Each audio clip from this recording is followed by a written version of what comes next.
Good evening, Senator Gomes, Senator Minor, Representative Porter, and the members of the Labor and Public Employees Committee. My name is Bill Garrity, and I have been a registered nurse at UConn Health for more than 20 years.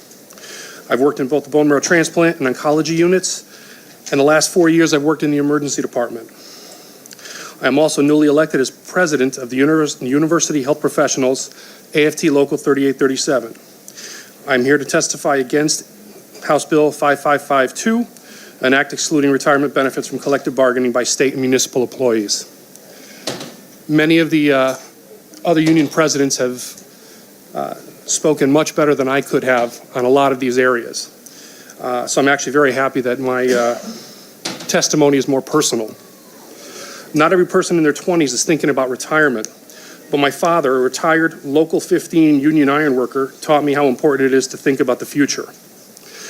I worked with my father as an apprentice iron worker in the summer of 1987. My job working with him was essentially being a grunt. I was hired muscle. I was 20, he was getting close to 50. I learned that man was still stronger than I was and probably ever will be. Watching the abuses my dad put on his body for his job showed me how physically demanding a job he had. It taught me that it was something I had no desire to do for a long period of time, and that reinforced my career choice was the right choice. My dad has since retired, and he has a pension. I'm lucky enough to still have him in my life. He plays golf every week, weather permitting, and when I can get out with him, that 75-year-old man still beats me. He doesn't hit the ball far anymore, but he has one mean short game. When I started at UConn Health, after 5 years at New Britain General Hospital, I took a pay cut.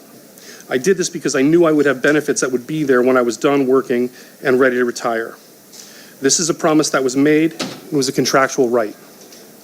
When I started, I've heard the same story of pay cuts to come to UConn from multiple other nurses, and now as union president, other healthcare professionals in my union.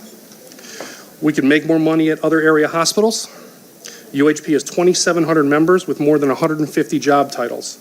We are a very diverse union, but I would think the more members I put in front of you, they would say, we came to UConn for our futures. I would ask you not to take away our futures. This bill is designed to do one thing, and it's a divide and conquer bill. This is not a way to manage or to govern. HB 5552 will hurt state employees' futures and further tip the scales away from fiduciary security during their retirement. Thank you for the opportunity to testify. I'd be happy to try and answer any questions that you may have. I want to thank you for your testimony. Do we have any questions? We don't have any, but thanks for hanging around. Thank you, Senator Gomes. All right.